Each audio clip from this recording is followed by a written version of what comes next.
istilah syariat dan hakikat, juga at-tariqat.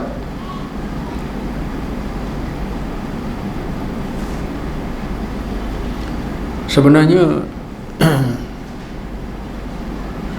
tiga-tiga istilah ini telah menjadi satu isu dan masalah, bukan saja di kalangan ulama yang tidak belajar ilmu tasawuf, tapi juga menjadi isu dan masalah bagi orang-orang yang belajar ilmu dan amalan tasawuf. Bagi ulama yang tidak belajar tasawuf dan tarekat, tidak beramal dengan mana-mana tarekat orang sufi, ada di antara mereka yang menafikan adanya apa yang disebut hakikat. Mereka mengatakan yang ada hanya syariat, hakikat tidak ada. Isu dan masalah ini sudah lama timbul. Kalau kita ambil saja zaman hidupnya Imam Suyuti di akhir abad yang ke-9 dan awal abad ke-10, kerana Imam Suyuti meninggal dunia pada tahun 911 Hijrah. 911 Hijrah. Jadi beliau meninggal dunia di awal abad ke-10. Di zaman hidupnya beliau pun sendiri mendengar mendengar kata-kata ulama fiqh atau ulama yang tidak belajar ilmu tasawuf, tidak mengikut mana-mana salah satu at-turuq as-sufiyah, tarekat orang-orang sufi. Imam Suyuti menyebutkan bahawa beliau sendiri selalu mendengar bahawa hakikat itu tidak ada, yang ada hanyalah syariat. Kerana itulah maka Imam Suyuti bangun mengarang sebuah kitab yang diberi tajuk Ta'yidul Haqiqatil Aliyah wa Tasdidu Tariqati As-Sadaliyah. Tajuk kitab yang disusun oleh Imam Suyuti tadi, Ta'yidul Haqiqatil Aliyah wa Tasdidu Tariqati Sadaliyah. Tajuk ini memberi satu gambaran bahawa Imam Suyuti menegaskan bahawa hakikat itu memang ada, dan beliau tegaskan bahawa hakikat itu tidak dapat ditolak, kerana jelas dalam Quran, jelas dalam sunnah. Cuma orang-orang yang tak belajar, yang tidak tahu, yang jahil, mereka menjadi musuh kejahilan dan menjadi mangsa kejahilan. Lalu mereka mengatakan hakikat itu tidak ada. Begitu juga tarekat juga dipersoalkan zaman beliau. Karena itulah dalam buku itu dimuatkan tentang wujudnya tarekat di dalam Islam, terutamanya tarekat Sadaliyah yang beliau sendiri pelajari dan amalkan. Imam Suyuti belajar tarekat Sadaliyah daripada gurunya Syekh Muhammad Al-Maghribi As-Sadzali.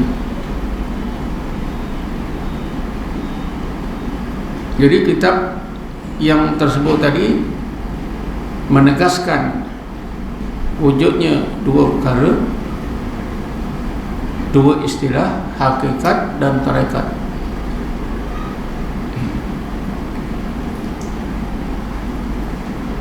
Sebenarnya dalam surah Fatihah pun ada syariat, tarekat dan hakikat.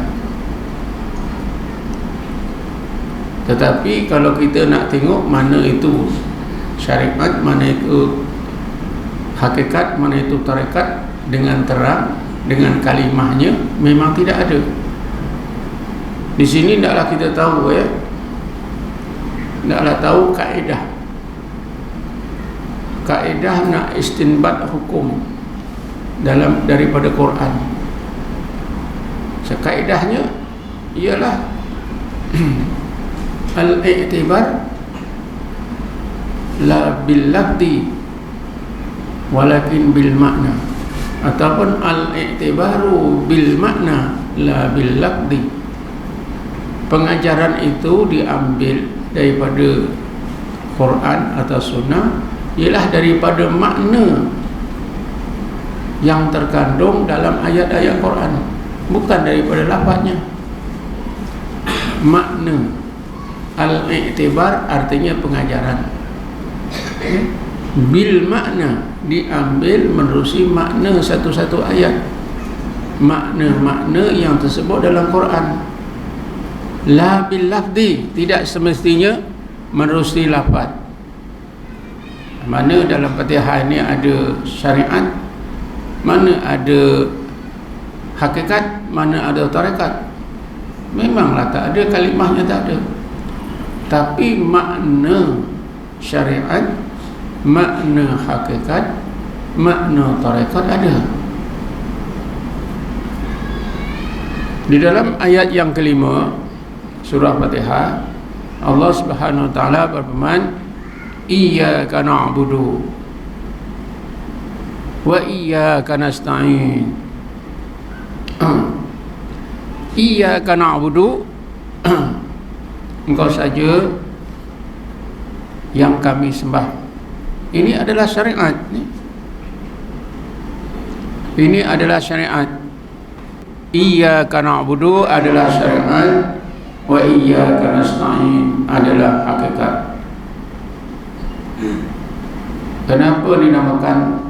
Kenapa disimpulkan iyyaka na'budu itu syariat? Karena kita beribadat kepada Allah itu ikut syariatnya, ikut apa yang disyariatkan oleh Allah Subhanahu wa taala.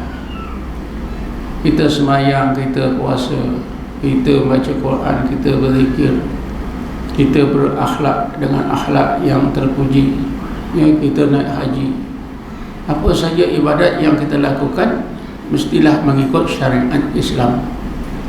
Sebab itulah iyyaka na'budu itu syariat, wa iyyaka nasta'in itu hakikat. Zahirnya kita sembahyang, tapi hakikatnya semuanya rahmat dan nikmat, taufik dan hidayah daripada Allah Subhanahu wa taala. Qadrat dan iradah Allah Subhanahu wa taala. Hakikatnya kita berdiri, hakikatnya zahirnya syariatnya kita berdiri, kita rukuk, kita sujud, kita membaca yang wajib dibaca, yang sunat dibaca, itu syariatnya. Hakikatnya ialah la haula wala quwata illa billahil aliyyil azim. Semuanya itu adalah fenomena dari qudrat dan iradah Allah Subhanahu wa taala. Kalau kita ambil contoh yang lain, Bismillahirrahmanirrahim. Aqimis shalah li dzikri. Dirikanlah sembahyang untuk ingatkan aku, Allah. Sembahyang itu syariat. Sembahyang itu syariat. Li dzikri, untuk ingat Allah itu hakikat. Jadi macam mana tak ada hakikat? Kalau tak ada hakikat, asal sembahyang, ingat apa pun boleh. Jadi aqimis solah li dzikri, sembahyang kita itu adalah syariat. Dan li dzikri, mengingati Allah dalam sembahyang itu adalah hakikat. Dan dengan sendirinya, macam mana iyyaka na'budu wa iyyaka nasta'in tak boleh dipisah, aqimis solah li dzikri tak boleh dipisah, maka begitulah syariat dan hakikat tidak boleh dipisah.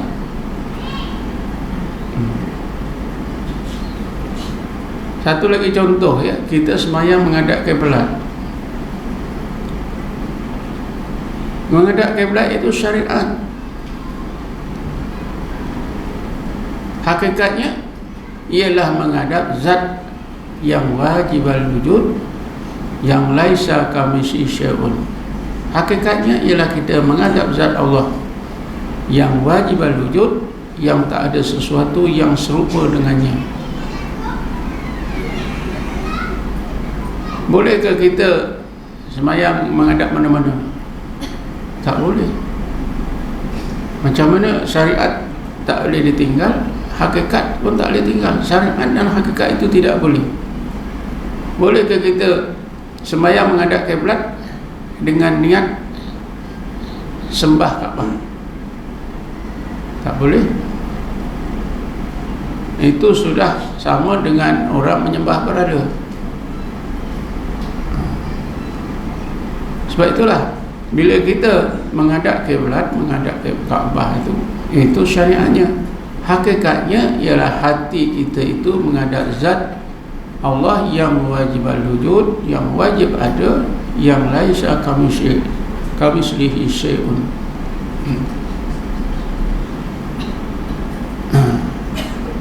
Ini cukup jelas, Kemudian kita nampak, ya, bahawa syariat itu pintu bagi hakikat. Tidak menghadap kiblat ketika sembahyang, tak sampailah pada hakikat zat yang wajib al-wujud. Tidak mengerjakan sembahyang, tak sampailah mengingati Allah. Sebab itulah syariat itu pintu yang mesti dilalui untuk sampai kepada hakikat. Maksudnya syariat itu mesti dibuat untuk sampai kepada hakikat. Sebab itu salahlah kalau sekiranya ada orang yang mengatakan bila duduk dalam hakikat, bila kita diletakkan Allah dalam hakikat, tak perlu lagi sembahyang seperti kita buat 5 waktu. Tidak perlu ada takbir, rukuk, sujud, tak perlu lagi. Ingat saja kepada Allah. Kan aqimis solah li dzikri, syariatnya ialah sembahyang, hakikatnya ingat Allah. Jadi orang yang belajar ilmu hakikat yang salah ni, yang sesat, mereka dah duduk dalam hakikat, ingat Allah saja, tak perlulah nak sembahyang. Sebab tujuan sembahyang ialah ingat Allah. Kami dah ingat Allah, tak payahlah nak sembahyang. Ini sebenarnya dua-dua tak ada. Syariat pun tak dapat, hakikat pun tak dapat. Sebab untuk sampai kepada hakikat mesti menerusi pintu syariat. Untuk sampai kepada hakikat mesti syariat diamal. Bila syariat tak diamal, syariat pun tak ada, hakikat pun tak ada. Tapi itulah, kerana iblis dan syaitan, maka mereka yakin mereka itu betul. Kemudian mana itu dalam Fatihah tadi, kata saya dalam Fatihah pun ada syariat iyyaka na'budu, hakikat wa iyyaka nasta'in. Kemudian mana dia tarekatnya? Tarekatnya ya ihdinas siratal mustaqim. siratal ladzina an'amta 'alaihim ghairil maghdubi 'alaihim waladdallin. Kita nak sembahyang mestilah ikut sembahyang yang diajar oleh Nabi Muhammad sallallahu alaihi wasallam, cara-cara ibadat Rasulullah sallallahu alaihi wasallam. Jadi ihdinas siratal mustaqim, ya Allah tunjuk hidayatkanlah kami jalan agamamu yang lurus. Yang ada situ sirat, tarekat tak ada. Sirat itu artinya jalan, sama. Siratal mustaqim artinya jalan. Jalan yang mana? Alladzina an'amta 'alaihim, jalan orang-orang yang Engkau telah kurniakan nikmat syariat dan hakikat itu yang sebenar, yaitu daripada jalan yang telah dilalui oleh para nabi-nabi, oleh rasul-rasul, golongan siddiqin, golongan syuhada dan golongan as-salihin. Minan nabiyyin wasiddiqin wasyuhada wassalihin. Jadi apabila kita belajar satu-satu tarekat, katalah seperti kita belajar tarekat Naqsabandiyah Khalidiyah, ini tarekat jalan, cara, kaedah berzikir yang memang diajar oleh Rasulullah turun-temurun sampailah kepada kita. Itu kan siratal ladzina an'amta 'alaihim, jalan berzikir, kaedah berzikir yang pernah Allah kurniakan kepada mereka, yaitu kepada Nabi Muhammad SAW, kepada golongan siddiqin, golongan syuhada dan golongan as-salihin. Kalau kita tengok ke atas silsilah kita, ya, sampailah kepada Rasulullah sallallahu alaihi wasallam, semuanya menunjukkan bahawa tarekat yang kita amalkan ini memang mempunyai sanad atau silsilah yang bersambung-sambung sehingga kepada Rasulullah sallallahu alaihi wasallam. Jadi dengan itu tuan-tuan, dengan Fatihah saja, surah Fatihah itu yang 7 ayat sudah memberikan dalil yang sangat nyata bahawa syariat itu ada, hakikat itu ada, tarekat itu ada.